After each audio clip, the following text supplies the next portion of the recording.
বাবা ফিরতে শেখো, ফিরতে শেখো। দুনিয়াও ভালো করো, দুনিয়াও ভালো করো, প্রয়োজন উপার্জন করো, রোজগার করো। কাজ না থাকলে কোনো না কোনো রোজগারের কাজ করো, কিছু শেখো আলাদা, তাইলেও ফায়দা হবে। না হইলে মাটি কাটো, না হইলে বুট বাদাম ভাজো, মুড়ি ভাজো, তারপরও উন্নতি হবে। কোন মুসলমান, আল্লাহ তাআলা কোরআনুল কারীমে এবং রাসূলুল্লাহ সাল্লাল্লাহু আলাইহি সাল্লামের হাদিসে ইবাদত এবং ইবাদতের পরে উপার্জন, ইসলাম দোনোটাকেই ফরজ করছে। আশ্চর্য বিষয়, নবীজি বলছেন 5 ওয়াক্ত নামাজ যেমন ফরজ, নামাজ আদায়ের পরে উপার্জনের তালাশ করা, হালাল রোজগার, এটাও ফরজ। এটাও কি বলেন না ফরজ, এটা সুন্নত না। ইসলামে নামাজ যেমন ফরজ, নবীজি বলছে 5 ওয়াক্ত নামাজের পরে হালাল রোজগার তালাশ করা, এটাও ফরজ। তালাবু কাসবিল হালালে ফরিদাতুন বাদাল ফরিদা। রোজা যেমন ফরজ, রোজা পালনের পরে হালাল রোজগার তালাশ করা, এটাও ফরজ। হজ যেমন ফরজ, হজ আদায়ের পরে হালাল রোজগার তালাশ করা, এটাও ফরজ। যাকাত যেমন ফরজ, তো যাকাত আদায়ের পরে হালাল রোজগার তালাশ করা, এটাও ফরজ। কোনো মানুষের উপরে যাকাত আসে সম্পদের, তো বেটা যদি উপার্জনই না করে সম্পদ আসবে কোত্থেকে, যাকাত আসবে কোত্থেকে? কোনো মানুষের উপরে সম্পদ থাকলে হজ ফরজ হয়, ওই বেটা যদি উপার্জনই না করে তো সম্পদ আসবে কোত্থেকে, হজ ফরজ হবে কোত্থেকে? কথা বোঝেন নাই আপনি? কোনো মানুষের উপরে নির্দিষ্ট সম্পদ থাকলে কুরবানি ওয়াজিব হয়, তো সে যদি উপার্জনই না করে তো নির্দিষ্ট সম্পদ আসবে কোত্থেকে, কুরবানি করবে কোত্থেকে? কোনো মানুষের উপরে দান সাদাকা করার উৎসাহ, অনেক নেকি, বেটা যদি রোজগারই না করে, তার কাছে যদি সম্পদই না থাকে, দান করবে কোত্থেকে? তাহলে ইসলামের মধ্যে ইবাদতের গুরুত্ব যেমন, রোজগারের গুরুত্বও কি? শুধু বলছে সিরিয়াল মেনটেন করো, আগে ইবাদত এরপরে উপার্জন, এতটুকু শুধু। আল্লাহ কোরআনে বলছে, আমার বান্দা জুমার নামাজের জন্য যখন আজান হয় বেচা কিনা বন্ধ করো, মসজিদে ছোট। আবার সাথে সাথে বলছে, যখনই নামাজ শেষ হয়ে যায় আল্লাহ বলছেন পুনরায় আবার জমিনে ছড়িয়ে পড়ো, রিজিক তালাশ করো, রিজিক তালাশ করো। তাইলে দেখেন, একদিকে আল্লাহ তাআলা বলছেন জুমার নামাজের সময় বেচা কিনা বন্ধ করো, নামাজ শেষ পুনরায় জমিনে ছড়িয়ে পড়ো। তাহলে কি বোঝা গেল এর দ্বারা? এ কথার দ্বারা এ কথা স্পষ্ট বোঝা গেল যে আল্লাহ তাআলা আমাদেরকে যেমন ইবাদত পালন করতে বলছেন, তেমন উপার্জনও করতে বলছেন, উপার্জনও করতে বলছেন। এই জন্য আমরা প্রত্যেকে, আমি আপনাদের কাছে একটা আয়াত শুধু পড়ে আমার কথা আমি শেষ করে দেব। এই একটি আয়াতের বক্তব্য, এই কথাটাই আল্লাহ তাআলা বলেন, ওয়া আনিস্তাগফিরু রাব্বাকুম। এই একটা আয়াতে শুধু শোনেন, আলহামদুলিল্লাহ যথেষ্ট পরিমাণ ওয়াজ হয়েছে। আমরা দোয়া করব আপনাদের জন্য, ছেলেরা ভাই আমি তোমাদের জন্য দোয়া করব। আলহামদুলিল্লাহ আমাদের সারা বাংলাদেশে অসংখ্য অগণিত ছেলে, আমরা আশাবাদী, প্রতিদিন আল্লাহর দিকে ফিরতেছে। চারিদিকে গুনাহ যেমন বেড়ে গেছে, মোবাইলের অশ্লীলতা যেমন বেড়ে গেছে, আলহামদুলিল্লাহ নেক কাজের দিকেও ছেলেরা এগিয়ে আসছে ব্যাপকভাবে সারা বাংলাদেশে, সারা বাংলাদেশ। আমরা হতাশ না, আমরা চেষ্টা করছি ধাক্কা দিয়া, কলিজার মধ্যে বিবেকের মধ্যে ধাক্কা দিয়ে ফেরাইতে চাচ্ছি। আশা করছি যে ইনশাআল্লাহ আমাদের সন্তানরা আল্লাহর দিকে ফিরবে। কারণ আসলে বাস্তবতা হলো আমাদের জন্য আসলে কেউ নাই আল্লাহ ছাড়া। মুসলমানের নিরাপত্তা দিন দিন আল্লাহর থেকে যদি আমরা ছুটে যাই, আমাদের মুসিবত আরো বাড়বে, আমাদের মুসিবত আরো বাড়বে। আমাদের একটি সমস্যার সমাধান এই পর্যন্ত হয় না। 1947 সালে ব্রিটিশ চলে গেছে, আজ থেকে প্রায় 78 বছর আগে। কিন্তু কাশ্মীর এই ভারত পাকিস্তানের মধ্যে সবচেয়ে একটি প্রদেশ, মুসলিম সংখ্যাগরিষ্ঠ, ওরা এটার সমাধান করে নাই। এটা কি পূর্ণ পাকিস্তানে থাকবে না পূর্ণ ভারতে থাকবে? অমীমাংসিত রেখে চলে গেছিল ব্রিটিশ। আজকে ৭৮ বছর পরেও এখনো কাশ্মীর দুই ভাগ, এক ভাগ পাকিস্তানের অংশে, এক ভাগ ইন্ডিয়ার অংশে।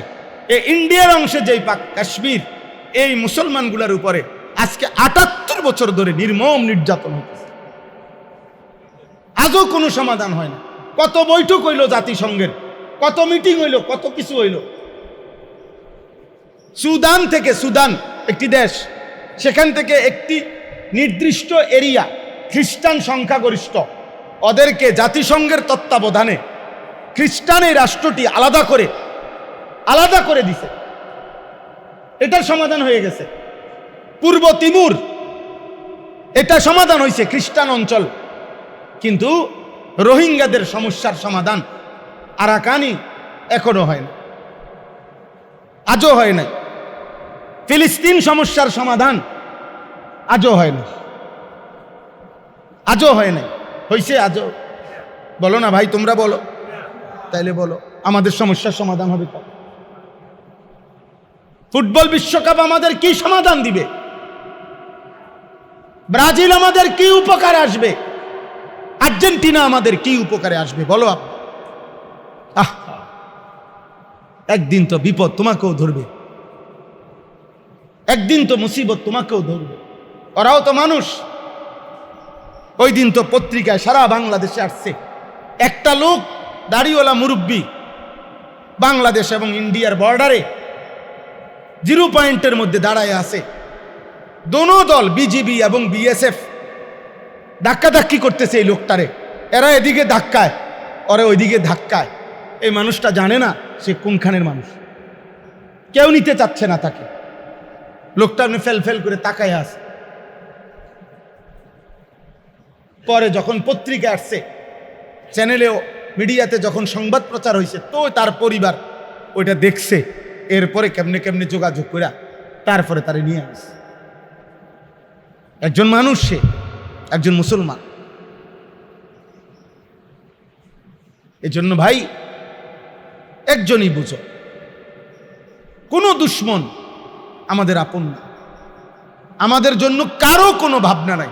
পশ্চিমবঙ্গে এই বছর কোটি কোটি মুসলমানকে গরু দিয়া কোরবানি করতে দেয় না। আমাদের পাশে বাংলাদেশের চারদিকে বর্ডারে পশ্চিমবঙ্গ, আমাদেরই সাথের মুসলমান দেয় নাই। তাইলে আমরা আল্লাহর দিকে যদি না ফিরি, দুনিয়া আমাদেরকে কিছুই দিবে। আর আল্লাহর কাছে যদি আমরা ফিরে আসি, তো আল্লাহ তাআলা আমাদেরকে দুনিয়াও প্রয়োজন পূরণ করবে, আখিরাতের প্রয়োজনও পূরণ করবে। এই কথাটাই এখানে আল্লাহ বলছেন, ওয়া আনিস্তাগফিরু রাব্বাকুম সুম্মা তুবু ইলাইহি। আল্লাহ তাআলা বলেন, তোমরা সকলেই তোমাদের সমস্ত গুনাহ ছেড়ে দিয়ে আল্লাহর কাছে মাফ চাও। সুম্মা তুবু ইলাইহি, অতঃপর পুনরায় আবার ইবাদত শুরু করে তোমরা আল্লাহর কাছে তওবা করো। অর্থাৎ একজন মুমিনের উচিত 2টা কাজ। 1, যা গুনাহ হইছে তা ছেড়ে দেওয়া। 2, আবার ইবাদত শুরু করে আল্লাহর কাছে তওবা করা।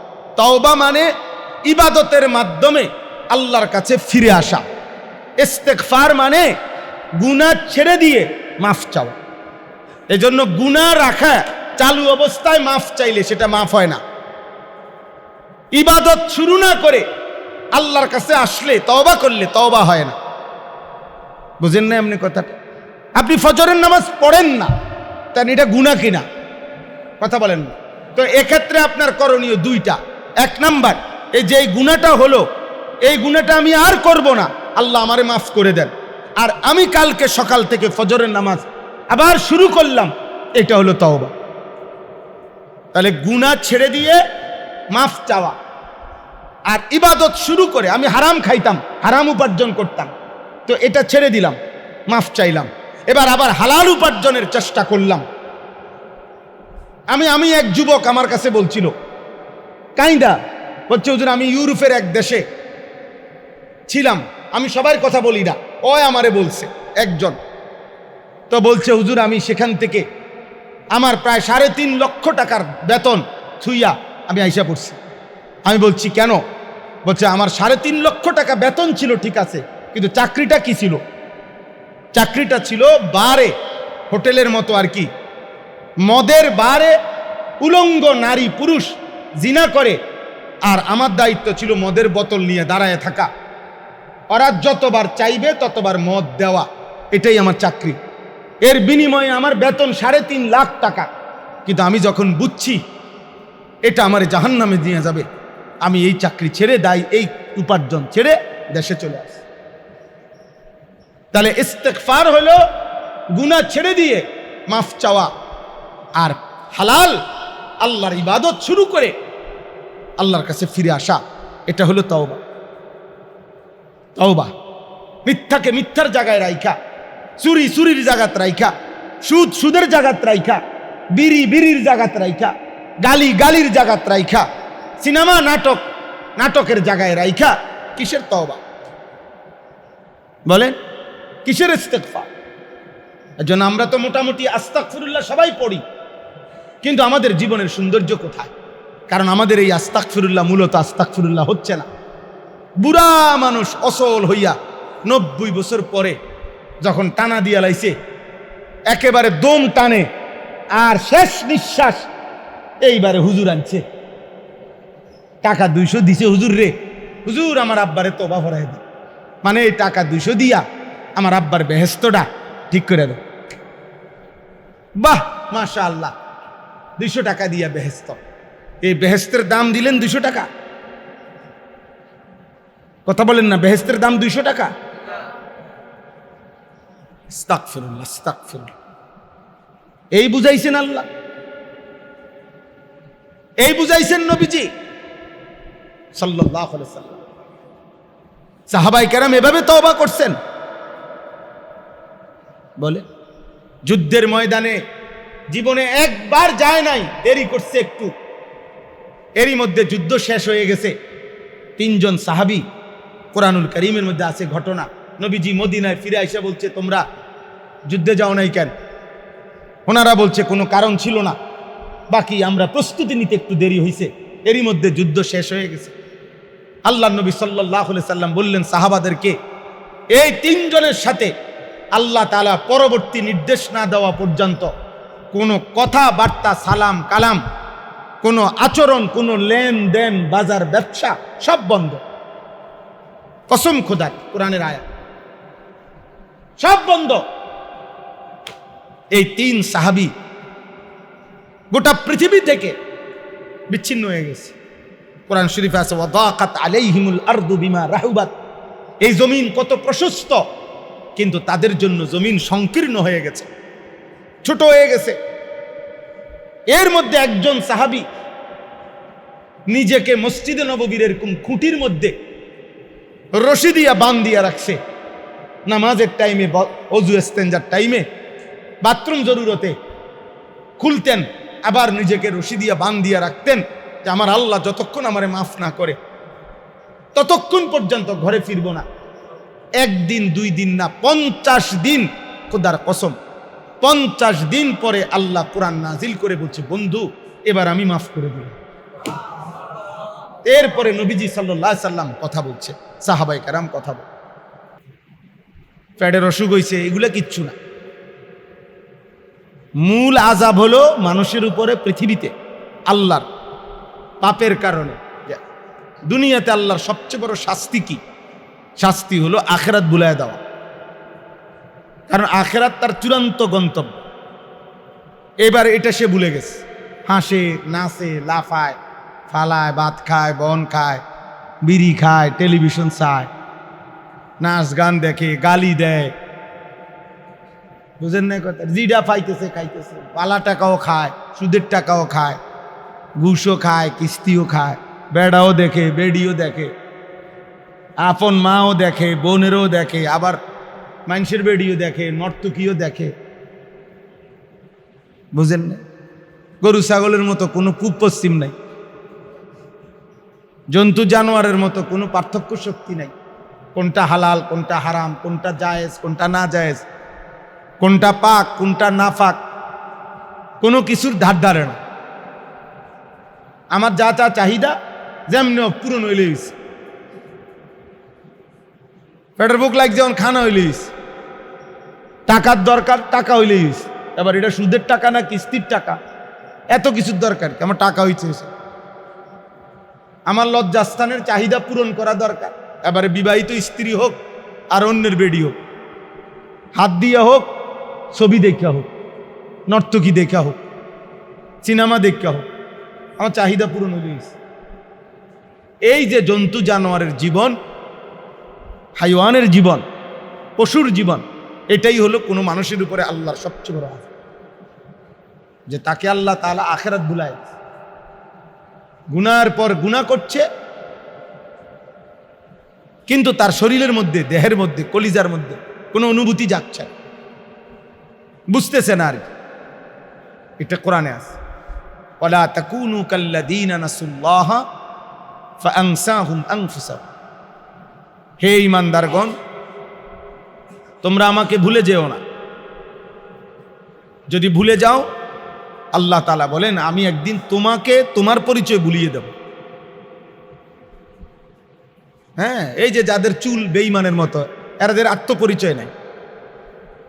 আপনি জিজ্ঞাসা করে, হাসি না, তুমি দাঁড়ায় বলো ভাই, তুমি নিজে প্রেস্টিজ থাকলে বলো।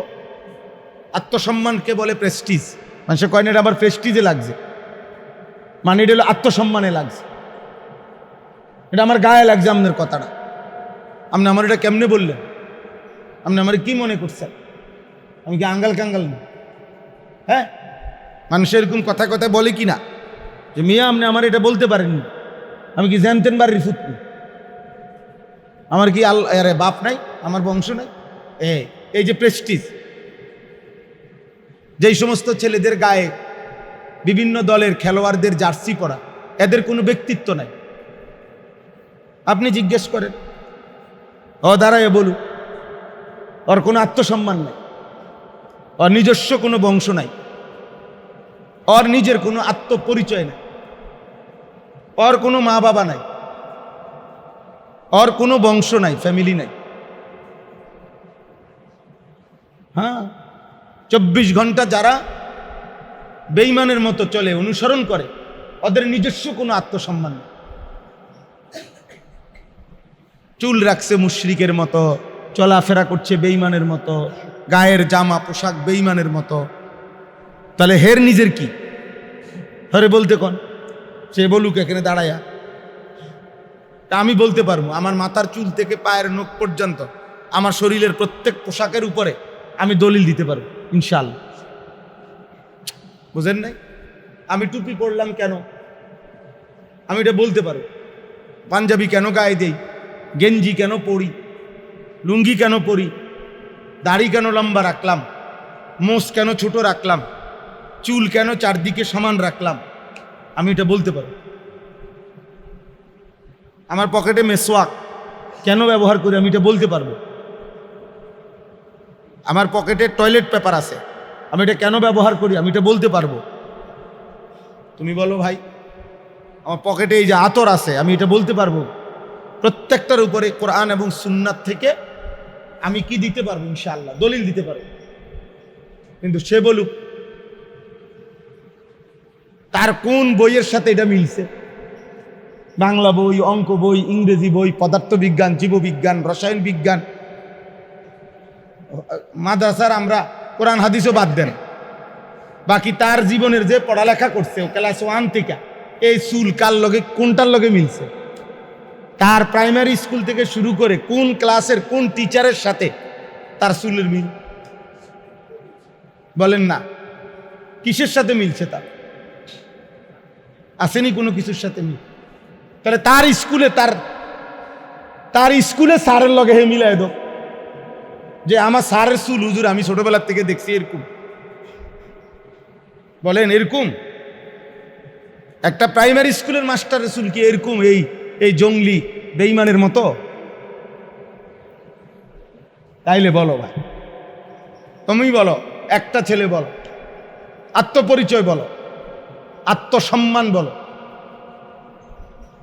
মাঝখান দিয়া চুল, চারিদিক দিয়া চুল নাই, এটা সর্বযুগে আকাম কুকামে যারা ধরা খাইতো আগের দিনে। হ্যাঁ, এটাই ছিল। আপনারা জিগান মানুষের মুরব্বীদেরকে জিগা, আগে মানুষে 2 নম্বরই ধরা খাইলে বিভিন্ন খান দিয়ে চুল কাইটা কি করে দিত, ছেড়ে দিত। কইতো দেখলেই মানুষে কইতো ও বুঝছি তানে ধরা খাইছে।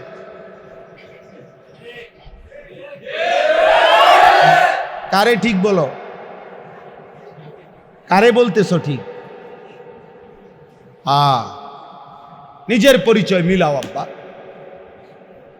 এটাই কোরআনে আল্লাহ বলছে, ফাআনসাহুম আনফুসাহুম। আমার নাফরমানি করবা, আমি তোমার পরিচয় ভুলায় দেব, তোমার পরিচয় আমি ভুলিয়ে দেব। এর চাইতে বড় অপমান, এর চাইতে বড় লানত আর কোনো মানুষের জীবনে আর কিছু নাই। যে আত্মসম্মান নাই, আত্মমর্যাদা যার নাই। বাঘ, আমরা বইতে পড়ছি, বাঘ কখনো ফেলে রাখা গোশত, জঙ্গলের বাঘ খায় না। সে শিকার না করা পর্যন্ত এমনি ফেলে রাখছে গোশত, পরে রয়েছে যে গোশত, ওটা খায় না। তার আত্মসম্মান বুঝছে, প্রেস্টিজ, যে আমি শিকার করে এরপরে খাবো। এই জন্য বাঘ শিকারের অপেক্ষায় থাকে। কুকুর যা ফেলে রাখে তা মুখ দেয়। কুকুর যেই কোনো ফেলে রাখা জিনিসের প্রতি কি দেয়? এই জন্য যেখানে যা ওইটাই তোলা, ওইটাই ধরা, ওইটাই নেওয়া, এটা কুকুরের স্বভাব। হ্যাঁ, তুমি পড়ে দেখো ভাই, এটা কুকুরের স্বভাব। এই জন্য আব্বা সবাইকে বলি, ছেলেরা এত ছোট বয়সে, অল্প বয়সে মানুষের ভিতর আরো বুঝ বুদ্ধি থাকে। যে যত 16, 18, 20, 22 বছরে সে যুবক তাগড়া, তার সমস্ত অঙ্গ তখন সুস্থ। বুড়া মানুষের কোনো না কোনো অঙ্গে, এই চাচারে আপনি জিগান, অবশ্যই ওনার অনেকগুলো রোগ আছে, কোনো না কোনো ব্যারাম আছে। না ওনার আছে, আমার আছে। আমার কোমরে প্রচণ্ড ব্যথা, আমি চোখে ছোট লেখা কম দেখি, আমার গলায় 2 বার অপারেশন হয়েছে, 2 বার আমি গলা অপারেশন করছি। তাইলে কোমরে ব্যথা আমার, সারা বছর আমি শীত, গরম, রোদ, বৃষ্টি, বান, তুফান, প্রতিদিন রাত্রে 4টা ট্যাবলেট খাই। সারা বছরই আমাকে এই ট্যাবলেটটা খাইতে হয়, প্রেশারের ট্যাবলেট খাইতে হয়, গ্যাস্ট্রিকের একটা ট্যাবলেট খাইতে হয়, আমার গলার ব্যথার জন্য 2টা ট্যাবলেট খাইতে হয়। তাহলে আমরা প্রত্যেকে যারা বয়স হয়, যখনই 40 বছর পার হয়ে যায়, অসুস্থ হয়ে যায়, কম বেশি রোগ দেখা দেয়। কিন্তু এর আগে মানুষের সুস্থতা বেশি। তাহলে সুস্থ সবল মানুষ এরকম ব্যাককল হয় কেমনে? বুঝেন নাই কথা? কম বয়সে এরকম বেউকুফ হইল কেমনে? যে আল্লাহও চেনে না, সমাজও চেনে না, রাষ্ট্রও চেনে না, আল্লাহ পাককেও সম্মান করে না, পরিবার, মা বাবা, বংশ, ফ্যামিলি, এলাকা, পাড়া, মহল্লা কিচ্ছুকে ইজ্জত করে না। তোমরা বলো ভাই, বলে আমরা হুজুর আমাগো এলাকায় যুগ যুগ ধরে আমাগো বাপ চাচারা, আরে মক্কার কাফেররা পর্যন্ত বলতো যে আমরা আপনাকে বাপ দাদার থেকে এটা পাইছি। তো তোমরা এই চুল এগুলা বাপ দাদার থেকে পাইছো না? তোমরা এই বেনামাজি জিন্দিগি তোমাদের বাপ দাদার থেকে পাইছো নি? আমাদের বাপ দাদা যারা ছিলেন আগে, ওনারা এই পরিমাণ বেনামাজি ছিল। কি বলেন চাচা? তো তাইলে আমাদের মা চাষিরা আজ থেকে 30 বছর আগে মুসলমানের এমন কোনো ঘর কম ছিল যে ঘরের মা চাচি নামাজ পড়তো না, এমন ঘর হাজারে একটা মিলত না। এই 30 বছর আগেও বাংলাদেশে এমনই ছিল। ফজরের নামাজ পড়তো, প্রত্যেক ঘরের মহিলাদের ছোট ছোট ওজিফা ছিল। ওজিফা, ওখান থেকে নির্দিষ্ট সূরা, দোয়া, কালাম, দুরূদ শরীফ পড়তো, তসবিহ পড়তো গুনগুন করে। এরপরে এশরাক পইরা, এরপরে মহিলারা চুলায় আগুন দিত। এমন ছিল না চাচা? তো আমি নিজে দেখছি রিক্সার মধ্যে যে চারদিকে কাপড় লাগাইছে, মহিলার বোরকা না, শুধু মহিলাদের গায়ে বোরকা ছিল কালো ঢিলে ঢালা, হাতের মধ্যে ছাতা থাকতো প্রত্যেক পর্দানসীন মহিলার। এরপরে রিক্সার চারদিকে কি লাগাইতো? কাপড় লাগাইতো। আপনি দেখছেন চাচা? তাইলে এরপরে এক জায়গা থেকে এক জায়গায় যাইতো, সন্ধ্যা হইলে যাইতো, ভোর হইলে আইতো। পুরুষের সামনে জীবনে কোনোদিন স্বাভাবিকভাবে হাঁটার তো প্রশ্নই আসে না। কোনো মহিলা হাইটা গেলেও যদি পুরুষ দেখতো তো একদিকে ফিরা দাঁড়ায় থাকতো, বেড়ই পার হইয়া গেলে তো আবার হাঁটতো। এটা কি 300 বছর আগের কথা? 30 বছর আগের কথা, সর্বোচ্চ 30 বছর হবে, আরো কম হবে। কিন্তু আজকে তোমাদেরকে বেঈমান আল্লাহ ভুলাই দিছে, বংশ ভুলাই দিছে, ইজ্জত, সম্মান, মর্যাদা, আত্মপরিচয়। 16 বছরের ছেলেটার দিকে তাকাইলে মনে হয় এমন জঙ্গলি, যেটা মানুষ না জানোয়ার, মুসলমান না কি কিচ্ছু বোঝা যায় না। তে কই, তার চুল কই, তার হাফ প্যান্ট কই, ফুল প্যান্ট কই, তার মা কে, তার বাপ কে, তার বংশ কি, তার ধর্ম কি, কিল্লেগা নাচে, কিল্লেগা লাফায়, থাকে কই, খায় কই, ঘুমায় কই, রাত কাটায় কার সাথে, সারাদিন করেটা কি, কেউ জানে না। আস্তাগফিরুল্লাহ। একদিন মনে রাখো বাবা, এটা নিয়ম, প্রত্যেকেই তোমরা যারা আজকে পাপ করছো, কোনো সন্দেহ নাই, আশা করা যায় যদি তওবা না করো আর আল্লাহ যদি মাফ না করে, এই পাপের প্রত্যেকটার পাল্টা তোমাকে তোমার পরবর্তী জেনারেশনকে দিয়ে তোমার গায়ে ফেরত দেওয়া হবে। আমি বলল, মনে রাখ, এটা আরবি ভাষার গুরুত্বপূর্ণ বুজুর্গানে দ্বীনের কথা। ইমাম শাফিঈ রাহমাতুল্লাহ আলাইহি বলছে, হে যুবক, তুমি যদি জিনা করে থাকো কোনো নারীর সাথে, হারাম কাজ, আর যদি তওবা না করো আর আল্লাহ যদি মাফ না করে, তো মনে রেখো, তিনি বলছেন তোমার বংশের কাউকে দিয়ে তুমি সেটার শোধ দিতে হবে। খোদার কসম, এটা কিতাবের কথা। তোমার স্ত্রী নয়তো তোমার বোন নয়তো তোমার কন্যা এই পাপের শোধ দিবে।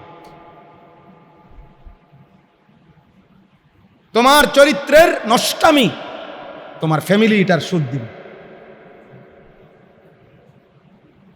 এটা বুজুর্গানে দ্বীনের কথা। যদি আল্লাহ পাক মাফ না করে, আর মাফ করবে তো তওবা করলেন, আর তওবা করে তো গুনাহ ছেড়ে দিলে। কিতাবের মধ্যে স্পষ্ট আছে, আল ইস্তিগফারু বিলা ইকলাইন আনিদ দুনুব তাওবাতুল কাদ্দাবিন। কোন ব্যক্তি যদি গুনাহ ছেড়ে না দিয়ে এমনি মুখে তওবা করে, সমস্ত বুজুর্গ উলামারা বলছেন এটা হচ্ছে তাওবাতুল কাদ্দাবিন, মিথ্যাবাদীর তওবা। এই তওবা মিথ্যুক, এই মিথ্যাবাদী তওবা।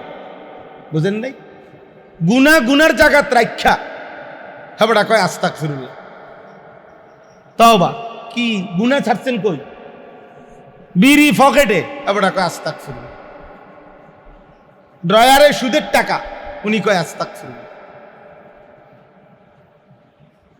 উনি কয় আস্তাগফিরুল্লাহ। মুখে গালি চলতেছে অনবরত, উনি কয় আস্তাগফিরুল্লাহ। টেলিভিশনে নর্তকী দেখতেছে, টেলিভিশন চলতেছে, উনি বয় আস্তাগফিরুল্লাহ। হ্যাঁ, প্রতিদিন ওজনে কম দিতেই আছে, এক তালে কয় আস্তাগফিরুল্লাহ। এটা আস্তাগফিরুল্লাহ? কথা বলেন না। এটা আস্তাগফিরুল্লাহ হইলে আপনার বিবেকে বলে কই আপনি কি গুনাহ ছাড়ছেন? তো আপনি কিসের আস্তাগফিরুল্লাহ কইতেছেন বলেন তো? এজন্য জরুরি, যুবক কিংবা বৃদ্ধ, নারী কিংবা পুরুষ, আমাদের প্রত্যেকের উচিত, খামখেয়ালি করলে হবে না। দুনিয়া সবারই চলে বাবা, দুনিয়া একদম ইজি এক বিষয়। দুনিয়া এত সামান্য, যেটা পিঁপড়ার দুনিয়া কাটে, জীবন কাটে, তো আপনার কাটবে না কেন? একটা মশা মাছির জিন্দিগি চলে যায়, আমাদের জীবন চলবে না কেন? দুনিয়া তো একদম সহজ বিষয়, আখিরাত অনেক লম্বা, পরকাল অনেক লম্বা, কবর অনেক লম্বা। হাদিসের মধ্যে আছে সর্বশেষ যে ব্যক্তি কবরে যাবে, শেষ হতে পারে শুধু তাকেই কবরে থাকতে হবে 40,000 বছর।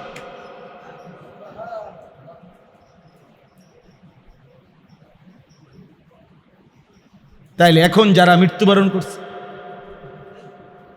ফেরাউন আজকে কত বছর কবর, নমরুদ আজকে কত বছর কবর, কারুন আজকে কত বছর কবরে, কই মাঝখান দিয়ে কি কিয়ামত হইছে? আবু জেহেল আজকে কত বছর কবরে, আবু লাহাব আজকে কত বছর কবরে। তাহলে কবরের আযাব ভোগ করতেছে কত বছর, মাটির উপরে ছিল কত বছর। আবু জেহেল মারা গেছে বদরের যুদ্ধের দিন, আর বদরের যুদ্ধ হইছে 2য় হিজরিতে, এখন হলো 1447 হিজরি। তাহলে 1 বছর বাদ দিলে 1446 বছর আগে আবু জেহেল মারা গেছে। তাহলে 1446 বছর যাবত আবু জেহেল কবরের আযাব ভোগ করতেছে। তো মাটির উপরে কি 1400 বছর আছিল? মা কথা কন না, 100 বছর, 60-70 বছর ধরে নিলাম, 60-70 বছর, 60-70 বছর ছিল মাত্র দুনিয়ায়। শুধু কবরে আছে তো একদম মানে বাংলা হিসাব, এটা সহজ হিসাব। বদরের যুদ্ধের দিন কি করছে? মারা গেছে। তাইলে 1446 বছর। বলেন আরো কত দিন থাকতে হবে? হাসরের ময়দানের একদিন আল্লাহ কোরআনে বলছেন 50 আলফা সানা, 50,000 বছর, 50,000 বছর। এই জন্য বাবা লম্বা ওয়াজ না, আলহামদুলিল্লাহ মৌলানা আতিক আমার ছোট ভাই লম্বা বয়ান করছে। আপনাদের কাছে আমার প্রথম কথাই, ছেলেরা ভাই তোমাদের কাছেও কথা, তোমাকে ভুলে গেলে তোমাকে মনে করাই দিবে পৃথিবীর কারো হাতে সময় নাই। তোমরা অনেকেই মনে করছো তুমি খুব রঙে আছো, না না না, তুমি মনে করো নষ্ট হইতে হইতে পচা গেছ, চরিত্রহীন হইতে হইতে পচে গেছো, গন্ধ ছুটছে, অসুবিধা নাই, কারো হাতে টাইম নেই। আব্বা তুমি চলে যাও, ভাই ছোট ভাই চলে যাও, বাবা যাও গা, যাও উঠে যাও, আব্বা এনে ফাইজলা যাও গা, কিত্তা বসে রয়েছো শুধু শুধু, ফাইজলামি করার চাইতে চলে গেলে ভালো, যাও। তোমার মতো ফালতু লোক না বইলে কি এনে বসে ফাইজলামি করে, হ্যাঁ ওটা কষ্টের ব্যাপার। মোবাইল টিপতে না দিলে অল্প সময়ে কিছু কমে যায়, এটা আমার অভিজ্ঞতা, এটা কঠিন ব্যাপার। এই প্রথম এসলাই এটাই যে 1 ঘন্টা মোবাইল টিফোন ছাড়া বয়ানো, এইটাই প্রথম সংশোধন, প্রথম চেষ্টা এটা। আলহামদুলিল্লাহ আলহামদুলিল্লাহ, এখানে এই সময় কিছু ছুটে যায়, শুধু স্লোগান দিলাম, শুধু রংরমা কথা বললাম, যথেষ্ট না। আলহামদুলিল্লাহ আমরা হতাশ না, এই প্রতিদিন আমাদের স্কুল কলেজের ইউনিভার্সিটির ছেলেদের মধ্যেও প্রতিদিন আল্লাহর দিকে ছেলেরা ফিরতেছে, আমরা আশাবাদী। গতকালকে আমার মাদ্রাসায়, গতকালকেও মাসিক মাহফিল ছিল, আমরা 3 মাস পর পর স্কুল কলেজের ছেলেদেরকে অজু, নামাজ, সূরা, কেরাত, দোয়া, কালাম শিখাই। সারাদিন সকাল 8টা থেকে কালকে রাত 9টা পর্যন্ত প্রায় 250 ছেলে বরাবর, স্কুল কলেজের ছেলে আমাদের মাদ্রাসায় এই সকাল 8টা থেকে রাত 9টা পর্যন্ত এক টানা ছিল 13 ঘন্টা। আলহামদুলিল্লাহ দুপুর পর্যন্ত, জোহর পর্যন্ত দিন শিখছে, অজু, নামাজ, সূরা, কেরাত, আর জোহরের খানার পরে এশা পর্যন্ত বয়ান শুনছে।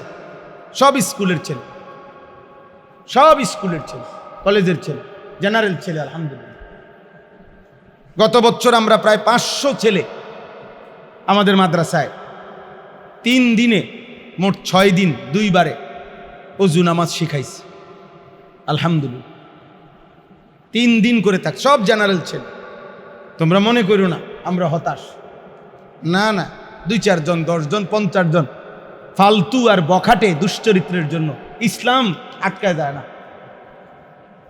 আল্লাহর কোরআন আটকায় যাবে না। বুঝেন না? আটকায় যাবে না।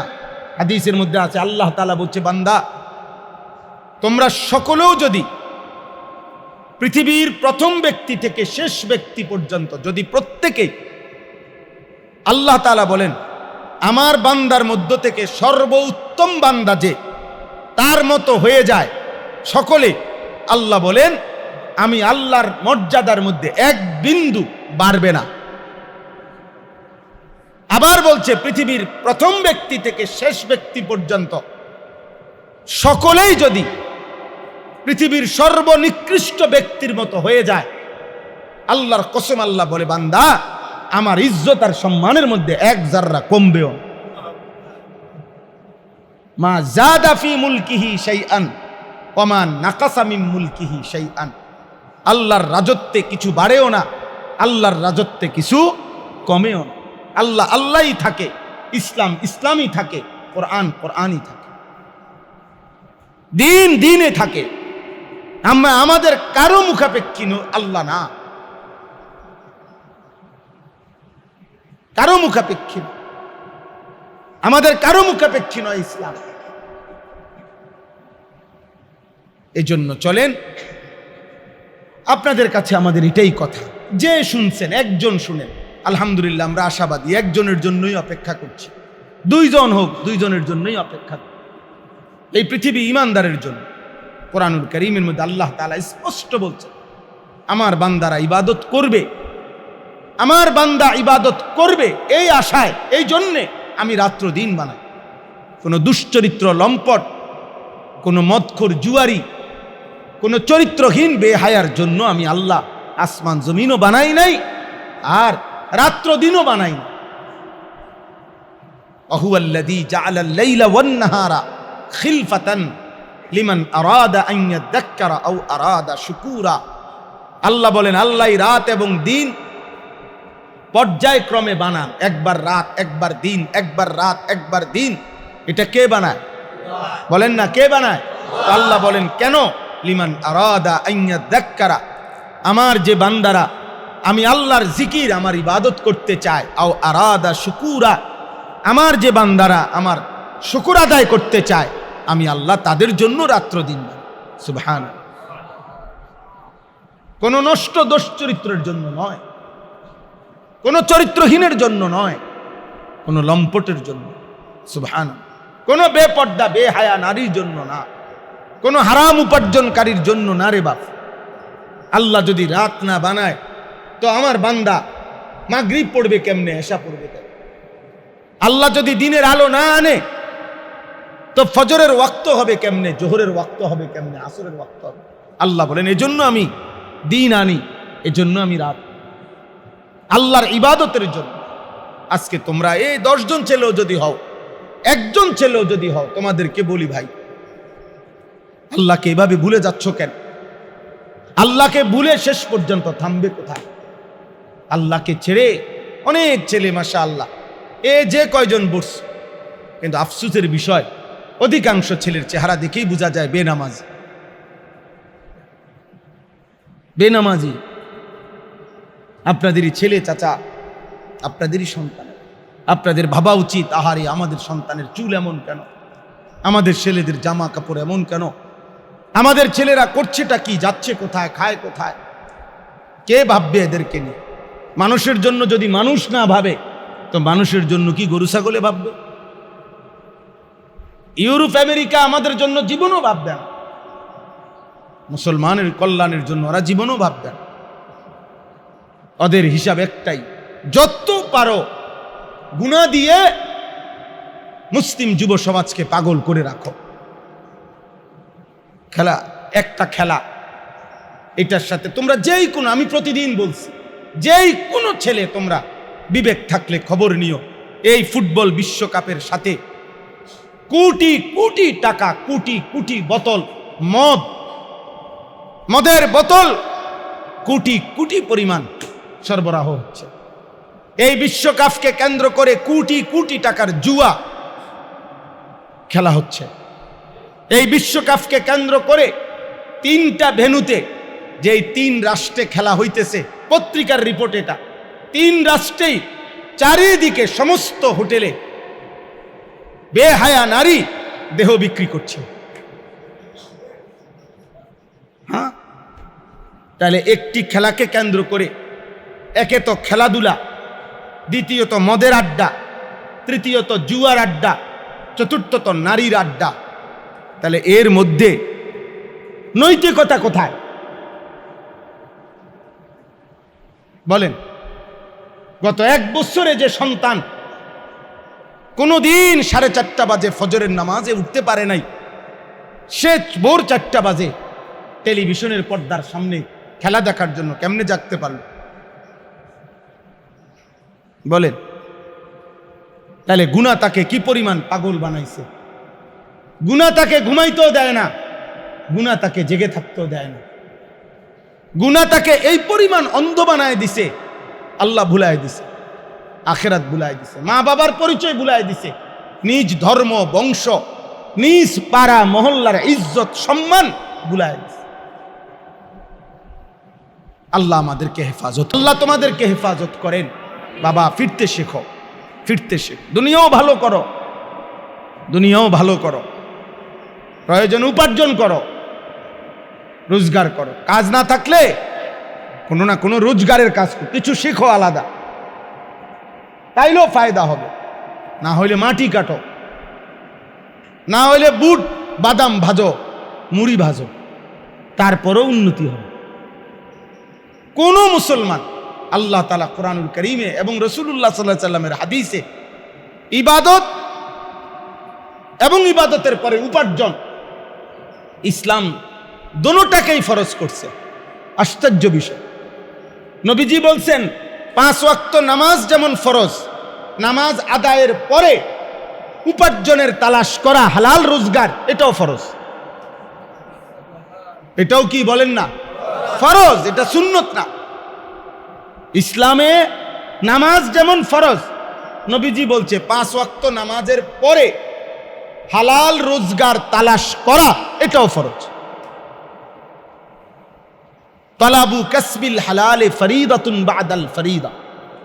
রোজা যেমন ফরজ, রোজা পালনের পরে হালাল রোজগার তালাশ করা, এটাও ফরজ। হজ যেমন ফরজ, হজ আদায়ের পরে হালাল রোজগার তালাশ করা, এটাও ফরজ। যাকাত যেমন ফরজ, তো যাকাত আদায়ের পরে হালাল রোজগার তালাশ করা, এটাও ফরজ। কোনো মানুষের উপরে যাকাত আসে সম্পদের, তো বেটা যদি উপার্জনই না করে, সম্পদ আসবে কোত্থেকে? যাকাত আসবে কোত্থেকে? কোনো মানুষের উপরে সম্পদ থাকলে হজ ফরজ হয়, ওই বেটা যদি উপার্জনই না করে, তো সম্পদ আসবে কোত্থেকে? হজ ফরজ হবে কোত্থেকে? কথা বোঝেন নাই আপনি? কোনো মানুষের উপরে নির্দিষ্ট সম্পদ থাকলে কুরবানি ওয়াজিব হয়, তো সে যদি উপার্জনই না করে, তো নির্দিষ্ট সম্পদ আসবে কোত্থেকে? কুরবানি করবে কোত্থেকে? কোনো মানুষের উপরে দান সাদাকা করার উৎসাহ, অনেক নেকি, বেটা যদি রোজগারই না করে, তার কাছে যদি সম্পদই না থাকে, দান করবে কোত্থেকে? তাহলে ইসলামের মধ্যে ইবাদতের গুরুত্ব যেমন, রোজগারের গুরুত্বও কি? শুধু বলছে সিরিয়াল মেনটেন করো, আগে ইবাদত, এরপরে উপার্জন, এতটুকু শুধু। আল্লাহ কোরআনে বলছে, আমার বান্দা জুমার নামাজের জন্য যখন আজান হয়, বেচা কিনা বন্ধ করো, মসজিদে ছোট। আবার সাথে সাথে বলছে, যখনই নামাজ শেষ হয়ে যায়, আল্লাহ বলছেন পুনরায় আবার জমিনে ছড়িয়ে পড়ো, রিজিক তালাশ করো, রিজিক তালাশ করো। তাইলে দেখেন, একদিকে আল্লাহ তাআলা বলছেন জুমার নামাজের সময় বেচা কিনা বন্ধ করো, নামাজ শেষ পুনরায় জমিনে ছড়িয়ে পড়ো। তাহলে কি বোঝা গেল এর দ্বারা? এ কথার দ্বারা এ কথা স্পষ্ট বোঝা গেল যে আল্লাহ তাআলা আমাদেরকে যেমন ইবাদত পালন করতে বলছেন, তেমন উপার্জনও করতে বলছেন, উপার্জনও করতে বলছেন। এই জন্য আমরা প্রত্যেকে, আমি আপনাদের কাছে একটা আয়াত শুধু পড়ে আমার কথা আমি শেষ করে দেব। এই একটি আয়াতের বক্তব্য এই কথাটাই। আল্লাহ তাআলা বলেন ওয়া আনিস্তাগফিরু রাব্বাকুম, এই একটা আয়াতে শুধু শোনেন। আলহামদুলিল্লাহ যথেষ্ট পরিমাণ ওয়াজ হয়েছে। আমরা দোয়া করব আপনাদের জন্য। ছেলেরা ভাই, আমি তোমাদের জন্য দোয়া করব। আলহামদুলিল্লাহ আমাদের সারা বাংলাদেশে অসংখ্য অগণিত ছেলে, আমরা আশাবাদী, প্রতিদিন আল্লাহর দিকে ফিরতেছে। চারিদিকে গুনাহ যেমন বেড়ে গেছে, মোবাইলের অশ্লীলতা যেমন বেড়ে গেছে, আলহামদুলিল্লাহ নেক কাজের দিকেও ছেলেরা এগিয়ে আসছে ব্যাপকভাবে সারা বাংলাদেশে। আমরা হতাশ না, আমরা চেষ্টা করছি ধাক্কা দিয়া, কলিজার মধ্যে বিবেকের মধ্যে ধাক্কা দিয়ে ফেরাইতে চাচ্ছি। আশা করছি যে ইনশাআল্লাহ আমাদের সন্তানরা আল্লাহর দিকে ফিরবে। কারণ আসলে বাস্তবতা হলো আমাদের জন্য আসলে কেউ নাই আল্লাহ ছাড়া। মুসলমানের নিরাপত্তা দিন দিন আল্লাহ থেকে যদি আমরা ছুটে যাই, আমাদের মুসিবত আরো বাড়বে। আমাদের একটি সমস্যার সমাধান এই পর্যন্ত হয় না। 1947 সালে ব্রিটিশ চলে গেছে, আজ থেকে প্রায় 78 বছর আগে। কিন্তু কাশ্মীর এই ভারত পাকিস্তানের মধ্যে সবচেয়ে একটি প্রদেশ, মুসলিম সংখ্যাগরিষ্ঠ, ওরা এটার সমাধান করে নাই। এটা কি পূর্ণ পাকিস্তানে থাকবে না পূর্ণ ভারতে থাকবে, অমীমাংসিত রেখে চলে গেছিল ব্রিটিশ। আজকে 78 বছর পরেও এখনো কাশ্মীর দুই ভাগ, এক ভাগ পাকিস্তানের অংশে, এক ভাগ ইন্ডিয়ার অংশে। এই ইন্ডিয়ার অংশে যেই কাশ্মীর, এই মুসলমানগুলোর উপরে আজকে 78 বছর ধরে নির্মম নির্যাতন হচ্ছে। আজও কোনো সমাধান হয় না। কত বৈঠক হইল জাতিসংঘের, কত মিটিং হইল, কত কিছু হইল। সুদান একটি দেশ, সেখান থেকে একটি নির্দিষ্ট এরিয়া খ্রিস্টান সংখ্যাগরিষ্ঠ, ওদেরকে জাতিসংঘের তত্ত্বাবধানে খ্রিস্টান এই রাষ্ট্রটি আলাদা করে দিছে। এটার সমাধান হয়ে গেছে। পূর্ব তিমুর, এটা সমাধান হয়েছে, খ্রিস্টান অঞ্চল। কিন্তু রোহিঙ্গাদের সমস্যার সমাধান আরাকানি এখনো হয় না, আজও হয় নাই। ফিলিস্তিন সমস্যার সমাধান আজও হয় নাই। হয়েছে আজও? বলো না ভাই, তোমরা বলো, তাইলে বলো আমাদের সমস্যার সমাধান হবে কবে? ফুটবল বিশ্বকাপ আমাদের কি সমাধান দিবে? ব্রাজিল আমাদের কি উপকারে আসবে? আর্জেন্টিনা আমাদের কি উপকারে আসবে? বলো আপনি। একদিন তো বিপদ তোমাকেও ধরবে, একদিন তো মুসিবত তোমাকেও ধরবে। ওরাও তো মানুষ। ওই দিন তো পত্রিকায় সারা বাংলাদেশে আসছে, একটা লোক দাড়িওয়ালা মুরব্বী বাংলাদেশ এবং ইন্ডিয়ার বর্ডারে 0 পয়েন্টের মধ্যে দাঁড়ায় আছে। দোনো দল, বিজিবি এবং বিএসএফ, ধাক্কাধাক্কি করতেছে এই লোকটারে। এরা এদিকে ধাক্কায়, ওরা ওইদিকে ধাক্কায়। এই মানুষটা জানে না সে কোনখানের মানুষ, কেউ নিতে চাচ্ছে না তাকে। লোকটা আপনি ফেল করে তাকায় আছে। পরে যখন পত্রিকা আসছে, চ্যানেলেও, মিডিয়াতে যখন সংবাদ প্রচার হয়েছে, তো তার পরিবার ওইটা দেখছে। এরপরে কেমনে যোগাযোগ করে তারপরে তারে নিয়ে আসছে।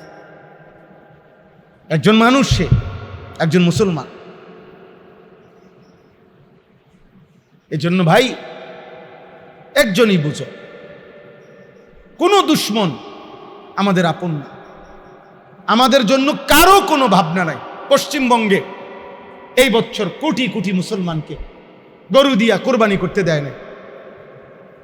আমাদের পাশে বাংলাদেশের চারদিকে বর্ডারে পশ্চিমবঙ্গ, আমাদেরই সাথের মুসলমান দেয় নাই।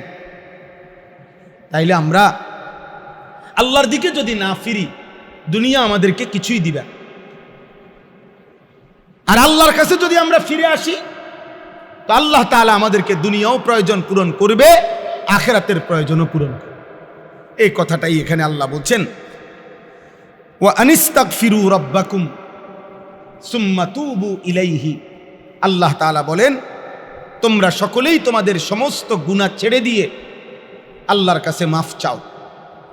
সুম্মা তুবু ইলাইহি, অতঃপর পুনরায় আবার ইবাদত শুরু করে তোমরা আল্লাহর কাছে তওবা করো। অর্থাৎ একজন মুমিনের উচিত দুইটা কাজ: এক, যা গুনাহ হইছে তা ছেড়ে দেওয়া; দুই, আবার ইবাদত শুরু করে আল্লাহর কাছে তওবা করা। তওবা মানে ইবাদতের মাধ্যমে আল্লাহর কাছে ফিরে আসা। ইস্তেগফার মানে গুনাহ ছেড়ে দিয়ে মাফ চাওয়া। এজন্য গুনাহ রাখা চালু অবস্থায় মাফ চাইলে সেটা মাফ হয় না। ইবাদত শুরু না করে আল্লাহর কাছে আসলে, তওবা করলে তওবা হয় না। বুঝেন না এমনি কথাটা? আপনি ফজরের নামাজ পড়েন না, তাই এটা গুনাহ কিনা? কথা বলেন না। তো এক্ষেত্রে আপনার করণীয় দুইটা: এক নাম্বার, এই যে এই গুনাহটা হলো, এই গুনাহটা আমি আর করব না, আল্লাহ আমারে মাফ করে দেন। আর আমি কালকে সকাল থেকে ফজরের নামাজ আবার শুরু করলাম, এটা হলো তওবা। তাহলে গুনাহ ছেড়ে দিয়ে মাফ চাওয়া, আর ইবাদত শুরু করে, আমি হারাম খাইতাম, হারাম উপার্জন করতাম, তো এটা ছেড়ে দিলাম, মাফ চাইলাম, এবার আবার হালাল উপার্জনের চেষ্টা করলাম। আমি এক যুবক আমার কাছে বলছিল, কাইন্দা বলছে, হুজুর আমি ইউরোপের এক দেশে ছিলাম, আমি সবার কথা বলি না, ও আমারে বলছে একজন, তো বলছে হুজুর আমি সেখান থেকে আমার প্রায় 3.5 লক্ষ টাকার বেতন থুইয়া আমি আইসা পড়ছি। আমি বলছি কেন? বলছে আমার 3.5 লক্ষ টাকা বেতন ছিল, ঠিক আছে, কিন্তু চাকরিটা কি ছিল? চাকরিটা ছিল বারে, হোটেলের মতো আর কি, মদের বারে উলঙ্গ নারী পুরুষ জিনা করে, আর আমার দায়িত্ব ছিল মদের বোতল নিয়ে দাঁড়ায় থাকা, ওরা যতবার চাইবে ততবার মদ দেওয়া, এটাই আমার চাকরি। এর বিনিময়ে আমার বেতন 3.5 লাখ টাকা। কিন্তু আমি যখন বুঝছি এটা আমার জাহান্নামে দিয়ে যাবে, আমি এই চাকরি ছেড়ে এই উপার্জন ছেড়ে দেশে চলে আসি। তাহলে ইস্তেগফার হলো গুনাহ ছেড়ে দিয়ে মাফ চাওয়া, আর হালাল আল্লাহর ইবাদত শুরু করে আল্লাহর কাছে ফিরে আসা, এটা হলো তওবা। তওবা মিথ্যাকে মিথ্যার জায়গায় রাইখা, চুরি চুরির জায়গাত রাইখা, সুদ সুদের জায়গাত রাইখা, বিড়ি বিড়ির জায়গাত রাইখা, গালি গালির জায়গাত রাইখা, সিনেমা নাটক নাটকের জায়গায় রাইখা। কিসের তওবা বলেন? কিসের ইস্তেগফার? এজন্য আমরা তো মোটামুটি আস্তাগফিরুল্লাহ সবাই পড়ি, কিন্তু আমাদের জীবনের সৌন্দর্য কোথায়? কারণ আমাদের এই আস্তাগফিরুল্লাহ মূলত আস্তাগফিরুল্লাহ হচ্ছে না। বুড়া মানুষ অসল হইয়া 90 বছর পরে যখন টানা দিয়া লাইছে, একেবারে দম টানে আর শেষ নিঃশ্বাস, এইবারে হুজুর আনছে, টাকা 200 দিছে হুজুর রে, হুজুর আমার আব্বারে তওবা ফরাই দাও, মানে এই টাকা 200 দিয়া আমার আব্বার বেহেশতটা ঠিক করে দাও। বাহ মাশাআল্লাহ, 200 টাকা দিয়া বেহেশত। এই বেহেশতের দাম দিলেন 200 টাকা? কথা বলেন না, বেহেশতের দাম 200 টাকা? আস্তাগফিরুল্লাহ আস্তাগফিরুল্লাহ। এই বুঝাইছেন আল্লাহ, এই বুঝাইছেন নবীজি সাল্লাল্লাহু আলাইহি ওয়াসাল্লাম। সাহাবায়ে কেরাম এভাবে তওবা করছেন। বলে যুদ্ধের ময়দানে জীবনে একবার যায় নাই, দেরি করছে একটু, এরই মধ্যে যুদ্ধ শেষ হয়ে গেছে। 3 জন সাহাবী, কোরআনুল কারীমের মধ্যে আছে ঘটনা, নবীজি মদিনায় ফিরে আইসা বলছে তোমরা যুদ্ধে যাও নাই কেন? ওনারা বলছে কোনো কারণ ছিল না, বাকি আমরা প্রস্তুতি নিতে একটু দেরি হয়েছে, এরই মধ্যে যুদ্ধ শেষ হয়ে গেছে। আল্লাহর নবী সাল্লাল্লাহু আলাইহি সাল্লাম বললেন সাহাবাদেরকে, এই 3 জনের সাথে আল্লাহ তাআলা পরবর্তী নির্দেশ না দেওয়া পর্যন্ত কোনো কথাবার্তা, সালাম কালাম, কোনো আচরণ, কোনো লেনদেন, বাজার ব্যবসা সব বন্ধ। কসম খোদার, কোরআনের আয়াত, সব বন্ধ। এই 3 সাহাবী গোটা পৃথিবী থেকে বিচ্ছিন্ন হয়ে গেছে। কোরআন শরীফে আছে ওয়াদাকাত আলাইহিমুল আরদু বিমা রাহুবাত, এই জমিন কত প্রশস্ত, কিন্তু তাদের জন্য জমিন সংকীর্ণ হয়ে গেছে, ছোট হয়ে গেছে। এর মধ্যে একজন সাহাবী নিজেকে মসজিদে নববীর এরকম খুঁটির মধ্যে রশি দিয়া বাঁধ দিয়া রাখছে, নামাজের টাইমে, অজু ইস্তেঞ্জার টাইমে বাথরুম জরুরতে খুলতেন, আবার নিজেকে রশি দিয়ে বাঁধ দিয়ে রাখতেন যে আমার আল্লাহ যতক্ষণ আমারে মাফ না করে ততক্ষণ পর্যন্ত ঘরে ফিরব না। একদিন 2 দিন না, 50 দিন, খোদার কসম 50 দিন পরে আল্লাহ কোরআন নাজিল করে বলছে, বন্ধু এবার আমি মাফ করে দিই। এরপরে নবীজি সাল্লাল্লাহু আলাইহি সাল্লাম কথা বলছে, সাহাবায়ে কেরাম কথা বল কি, তো সাহাবায়ে কেরামের জন্য এত কঠিন হয়ে গেল, আর আপনি আমি বিড়ি খাইতে খাইতে বেহেশতে যাবেন গা, আপনি আমি সাদওয়ানে গপ মারতে মারতে বেহেশতে যাবেন গা, হ্যাঁ টেলিভিশনে বেড়ি চাইতে চাইতে আপনারা বেহেশতে যাবেন গা। চাচা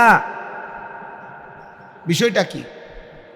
সাহাবায়ে কেরামের একটা ভুলের কারণে যদি 50 দিন কথাবার্তা লেনদেন খুদ রাসূলুল্লাহ সাল্লাল্লাহু আলাইহি সাল্লাম সামনে দিয়ে যায়, কথা বলে না, এটার চাইতে কষ্ট কেমন কষ্ট।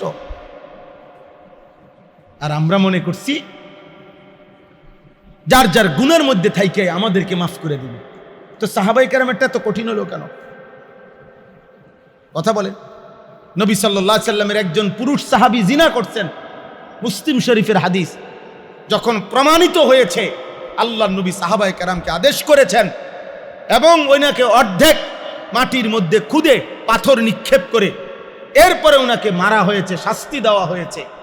এরপরে নবীজি বলছে, আমার এই সাহাবী তওবা করছে, গুনাহ স্বীকার করছে, আল্লাহর শরীয়তের বিধান গ্রহণ করছে। শোনো, তার এই তওবা আল্লাহ এমন কবুল করছে, যদি তার তওবা সারা পৃথিবীর পাপীদেরকে ভাগ করে দেওয়া হয়, আল্লাহ সবাইরে মাফ করে দিবে। কিন্তু উনি আল্লাহর বিধান গ্রহণ করে নিছে কিনা বলেন? তাহলে ওই সাহাবীর তওবা যদি এত কঠিন হয়, আমনে তওবা বিড়ি খাইতে খাইতে আস্তাগফিরুল্লাহ, আমাদের তওবা বুঝি এটা তওবা হইল? আমাকেও তওবা বুঝি? এই বেড়ার আর এক বিন্দু হুঁশ নাই, উনি জানেই না, ওনার কোনো সেন্স কাজ করতেছে না, এখন বুড়া লম্বা হয়ে গেছে, শ্বাস টানতেছে, বেড়ারে তওবা ভরা। কি তওবা ভরা বেড়া? কিসের তওবা করতে আছে? এ জানিনি কিছু, ওনার কোনো হুঁশ আসেনি। বলে আল্লাহ আমাদেরকে মাফ করে দেন। অতএব এটাই আজকে আপনাদের কাছে কথা।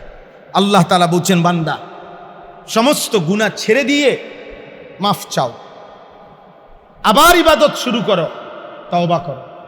তওবা মানে আবার ইবাদত শুরু করা, ইস্তেগফার মানে গুনাহ ছেড়ে দিয়ে কি চাওয়া? মাফ চাও, মাফ চাও। আল্লাহ বলেন যদি এটা করতে পারো গুনাহ হবে বান্দা। আমি বলি না গুনাহ হবে না, হাদিসে আছে, নবীজি বলছে, উম্মত তোমাদের গুনাহ হবেই, কিন্তু গুনার উপরে টিকে থাইকো না, গুনার উপরে জমে থাইকো না। সাথে সাথে বাচ্চা পিছলা খাবেই, কিন্তু আবার ঘুরে দাঁড়াবে। তো আল্লাহ তাআলা বলেন, বান্দা আবার ঘুরে দাঁড়াও, আবার গুনাহ ছেড়ে দাও, আবার ইবাদত শুরু করো, আবার হুকুম পালন শুরু করো। এতে লাভ কি হবে? ইউমাত্তিউকুম মাতাআন হাসানান ইলা আজালিম মুসাম্মা। সুবহানাল্লাহ।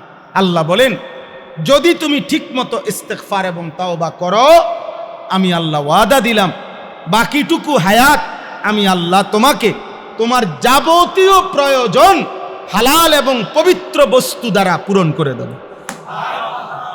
যা লাগবে সব দেব, সব তো আমারই, আমি দেব, তবে হালাল দ্বারা দেব, পবিত্র দ্বারা দেব। নারীর চাহিদা পূরণ করব পবিত্র স্ত্রী দ্বারা। মোবাইলের নর্তকী লাগবে না, উলঙ্গ নারী লাগবে না, রাস্তার বেহায়া নারী লাগবে না, জিনাকার ব্যভিচারী লাগবে না, পবিত্র স্ত্রী। টাকার প্রয়োজন পূরণ করে দেব, সুদের টাকা, কিস্তির টাকা, লোনের টাকা, 2 নম্বরই টাকা, হারাম টাকা লাগবে না, হালাল টাকা দিয়েই প্রয়োজন পূরণ করে দেব। এভাবে প্রত্যেকটি প্রয়োজন বৈধ হালাল দ্বারা পূরণ করে দেব। আর 2 নম্বর, ওয়ায়ুতি কুল্লাযী ফাদলিন ফাদলা, আর তোমার প্রত্যেকটি নেক আমলের বিনিময়ে আখিরাতে জান্নাত দিয়ে দেব। শেষ কথা, দুনিয়াতেও ভালো রাখবো, আখিরাতেও কি দেব? জান্নাত দেব। শর্ত কি? গুনাহ ছেড়ে দিয়ে মাফ চাইতে হবে। মাফ চাইতে হবে কেমনে বলেন না? 2 নাম্বার, তওবা করতে হবে কেমনে? ইবাদত শুরু করে। তওবা করে কেমনে বলেন না? ইবাদত। ওয়া ইন্নী লাগাফফারুন লিমান তাবা ওয়া আমানা ওয়া আমিলা সালিহা। কোরআনে আছে আমি আল্লাহ গাফফার, ক্ষমাশীল। কার জন্য? লিমান তাবা, যে তওবা করে, ওয়া আমানা, এবং আমি আল্লাহর কথা মেনে নেয়, ওয়া আমিলা সালিহা, এবং নেক আমল শুরু করে। তোমার মধ্যে কোনো নড়াচড়া নাই। তোমার গুনার জায়গায় তুমি কও তওবা তওবা, আস্তাগফিরুল্লাহ আস্তাগফিরুল্লাহ। কিসের আস্তাগফিরুল্লাহ? বুঝেন নাই? এক বুজুর্গ দেখছে একজন লোক মহিলার দিকে তাকাইয়া বলতেছে আস্তাগফিরুল্লাহ আস্তাগফিরুল্লাহ। এই মহিলা দেখছেন নি কেমন বেফরদা। তখন ওই বুজুর্গ ওই লোকেরে বলছে, ভাই তোমার আস্তাগফিরুল্লাহর উপরে আস্তাগফিরুল্লাহ। বুঝেন নাই? তোমার আস্তাগফিরুল্লাহর উপরে কি? আস্তাগফিরুল্লাহ। কারণ তুমি তো মহিলার দিকে তাকাইয়াই আসো, তো তাকাইয়া তাকাইয়া কি আস্তাগফিরুল্লাহ? তুমি তো আগে চোখ সরাও, এরপরে না কি পড়বা আস্তাগফিরুল্লাহ। তাহলে গুনাই করতেছো আবার কও আস্তাগফিরুল্লাহ। আল্লাহ আমাদেরকে মাফ করেন। সর্বশেষ কথা হলো ওয়া ইন তাওয়াল্লাউ ফাইন্নী আখাফু আলাইকুম আযাবা ইয়াউমিন কাবীর। আল্লাহ বলেন, হে নবী আপনি বলে দেন, হে আমার বান্দারা, যদি তোমরা আমি আল্লাহর কথার থেকে মুখ ফিরিয়ে নাও, যদি মুখ ফিরিয়ে নাও, তাহলে মনে রেখো ফাইন্নী আখাফু আলাইকুম আযাবা ইয়াউমিন কাবীর। আমি আল্লাহ পক্ষ থেকে তোমাদের জন্য, নবীজি বলেন, বড় ভয়ানক আযাবের ভয় করছি। এটা নবীজি বলছেন। আল্লাহ বলছে আপনি বলেন। আপনাদের কাছে এই শেষ কথা মনে রাখেন, যে নবী সুপারিশের কথা বলছে সেই নবী আযাবের কথা বলছে। জান্নাতের বর্ণনা যিনি দিছে, জাহান্নামের বর্ণনা তিনিই দিছে। কথা বোঝেন নাই? জান্নাতের বর্ণনা আমাদেরকে শুনাইছে কে? কার? আল্লাহর পক্ষ থেকে। তো জাহান্নামের বর্ণনা শুনাইছে কে? তো কবরের শান্তি, কবরের আযাব, দুইটাই তো নবীজি শুনাইছে।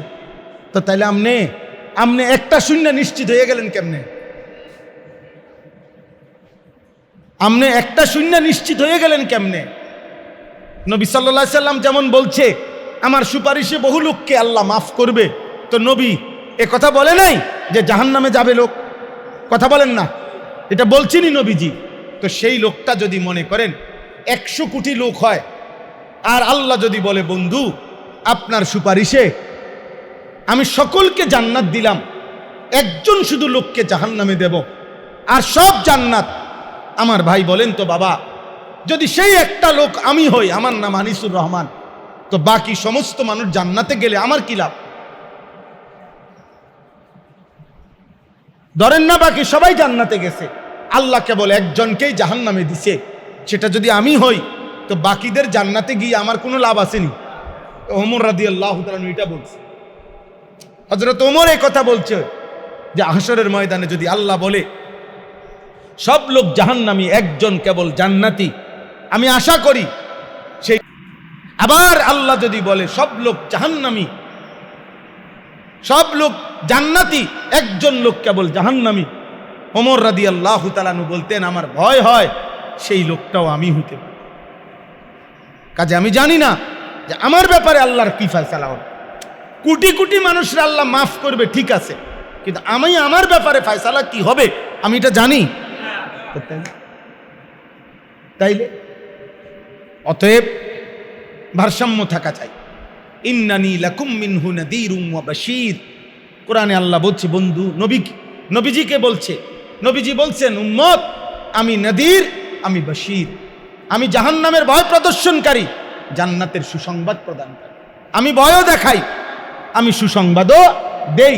কাজেই তুমি শুধুমাত্র গুনার উপরে জমে থেকো না।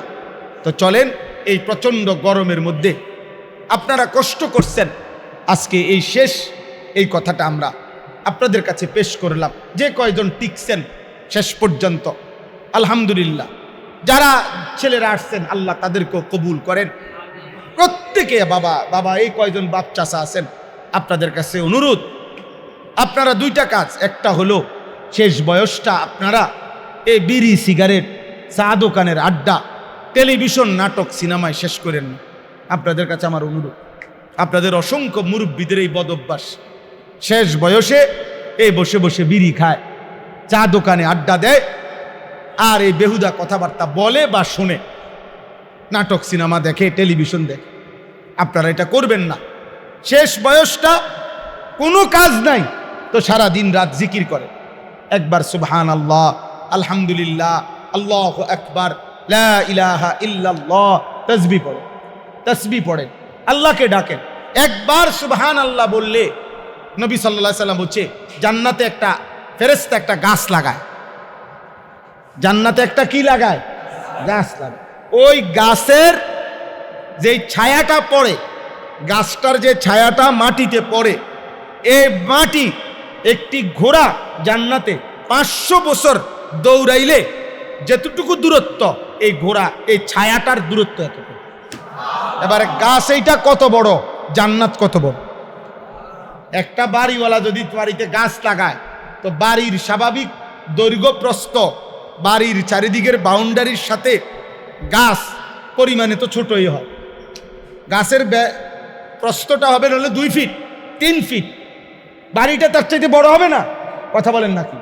কোনো মানুষের বাড়ির গাছ নি বড় না বাড়ি বড়? তো গাছ এটা যদি হয় এত বড়, বাড়িটা কত বড়, জান্নাতটা কত বড়। নবী সাল্লাল্লাহু আলাইহি সাল্লাম তো বলছে সবচেয়ে ছোট জান্নাত 10টা দুনিয়া বরাবর। মিথ্যা বলছেন নবী? তাহলে এই জন্য আমরা আখিরাতের আশায় চলেন, চেষ্টা করব ইনশাআল্লাহ গুনাহ ছেড়ে দিতে। আল্লাহ তাআলা আপনাদেরকে তৌফিক দান করেন, আপনাদের ছেলে মেয়েদেরকে, স্ত্রী কন্যাদেরকে বেশি থেকে বেশি আপনারা আল্লাহর দিকে ফেরান। আপনি বলেন, একজন হলেও বলিয়েন, চাচা ছেড়ে দিয়েন না, না হুজুর ওনার আমার কিছু করার নাই, এ কথা বললে কবরে কষ্ট পাইবেন, হাসরের ময়দানে কষ্ট পাবেন। আমি বলি ধরে নেন মৃত্যুর সেকেন্ড পর্যন্ত আপনার ছেলে, আপনার মেয়ে, আপনার স্ত্রী কন্যা আল্লাহর কথা শুনে নাই, আপনার কথা মানে নাই, তবুও মৃত্যুর পূর্ব মুহূর্ত পর্যন্ত বলা আপনার দায়িত্ব। এটার প্রমাণ কি? এটার প্রমাণ নূহ আলাইহিস সালাম 950 বছর পরেও পানিতে ডুবার পূর্ব মুহূর্তেও ওনার ছেলে কেনানকে ঈমানের দিকে ডাকছে।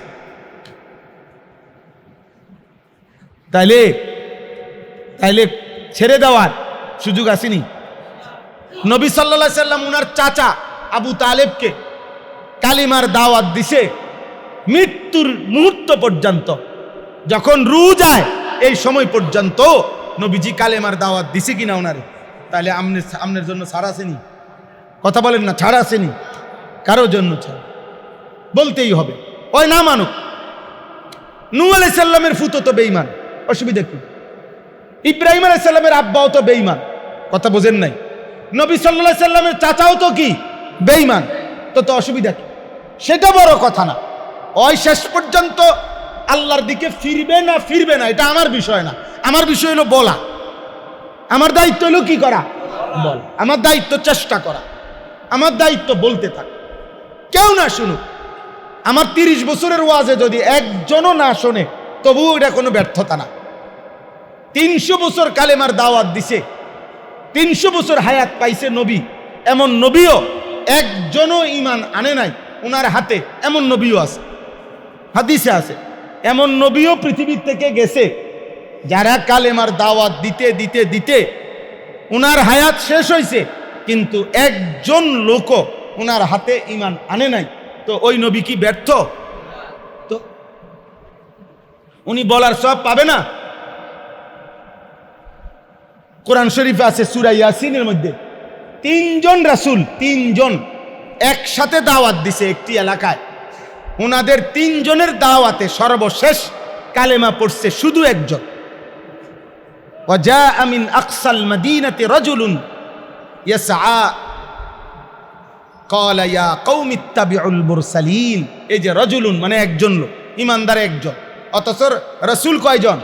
3 জন আগের দিনে, নবীজির আগে। তাহলে ব্যর্থতা নাই। আপনি বলেন ইনশাআল্লাহ। আপনার ছেলেকে বলেন, মেয়েকে বলেন, নাতিকে বলেন, নাতনিকে বলেন, স্ত্রীকে বলেন, নামাজের কথা বলেন। পর্দা পুশিদার কথা বলেন, হালাল হারামের কথা বলেন, গুনাহ ছেড়ে দেওয়ার কথা। আল্লাহ আমাদেরকে তৌফিক দান করেন, আল্লাহ আমাদের সবাইকে কবুল করে নেন, ঈমান আমলের জীবন দান করেন। আলহামদুলিল্লাহি রাব্বিল আলামিন। আল্লাহুম্মা আনতাস সালাম ওয়া মিনকাস সালাম, তাবারাকতা ইয়া যাল জালালি ওয়াল ইকরাম।